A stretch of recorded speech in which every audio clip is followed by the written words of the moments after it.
जय श्री राधे। पूज्य श्री सद्गुरुदेव भगवान के चरणों में प्रणाम।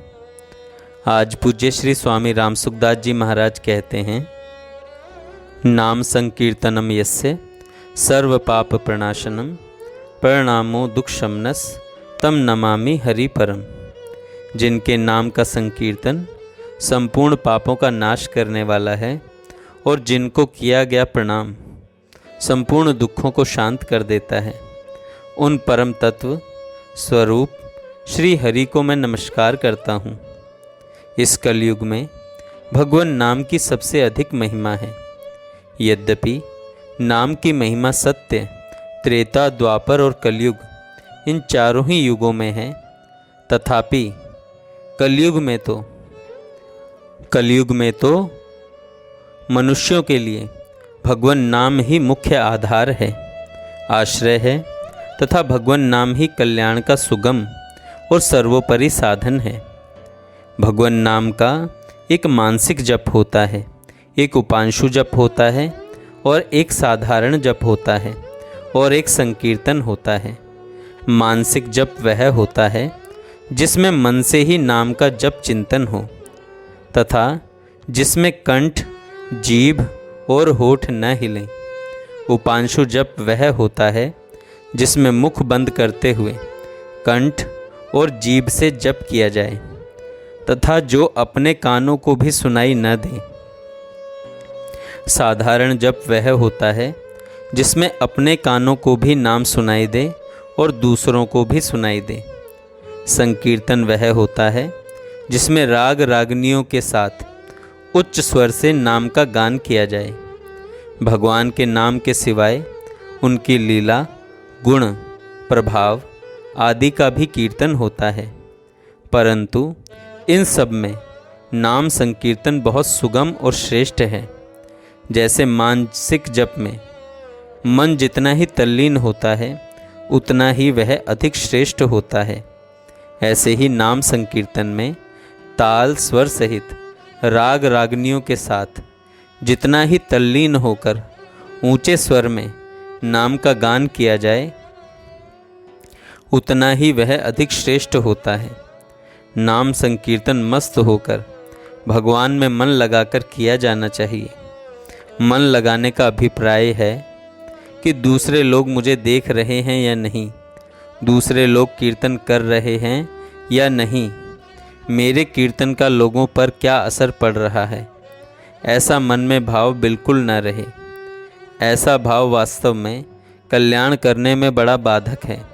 संकीर्तन में दिखावटीपन आने से वह मान बढ़ाई आदि की लौकिक वासना में परिणत हो जाता है और उसका प्रभाव जीवन पर कम पड़ता है। लोक वासना, देह वासना और शास्त्र वासना, ये तीन वासनाएं हैं, इच्छाएं हैं, ये सब बहुत पतन करने वाली हैं।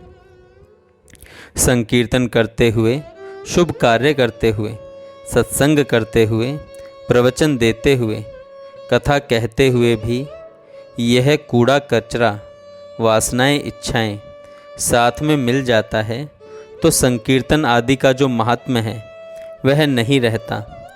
यद्यपि नाम जप, कथा, कीर्तन, सत्संग आदि कभी निष्फल नहीं जाते, उनसे लाभ अवश्य होता है, तथापि इन वासनाओं, इच्छाओं के कारण उनसे विशेष लाभ नहीं होता, बहुत थोड़ा लाभ होता है।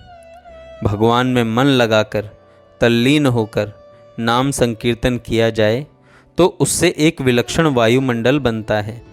वह वायुमंडल सब जगह फैल जाता है जिससे संसार मात्र का हित होता है।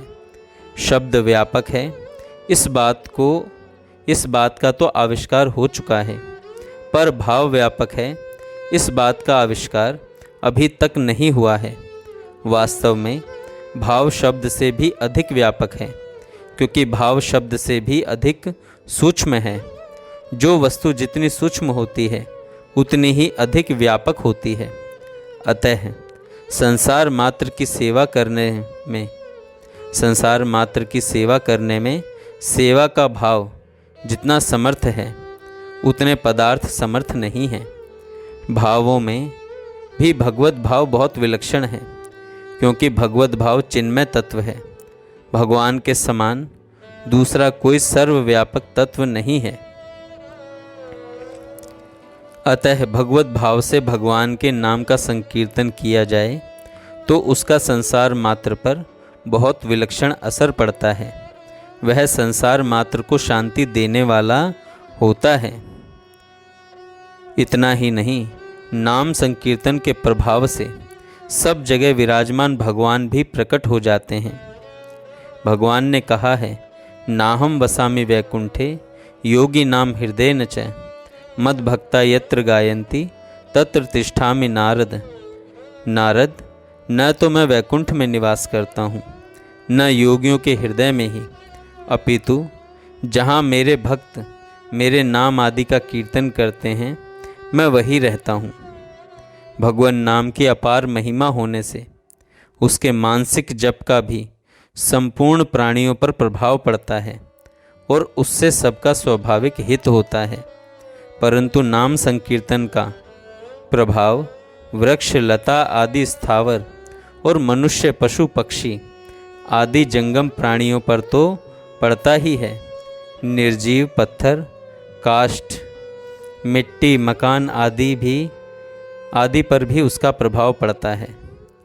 जहाँ नाम जप, ध्यान, कथा, सत्संग आदि भगवत संबंधी बातें हो रही हों, वहाँ जाने से शांति मिलती है, पापों का नाश होता है, पवित्रता आती है, जीवन पर स्वाभाविक एक विलक्षण प्रभाव पड़ता है। नाम संकीर्तन में संकीर्तन सुनने वाले और देखने वाले दोनों पर ही संकीर्तन का प्रभाव पड़ता है। भगवान के दर्शन का जैसा प्रभाव पड़ता है, वैसा ही प्रभाव कीर्तन प्रेमी भक्त पर संकीर्तन का पड़ता है। जय श्री राधे। जय श्री राधे।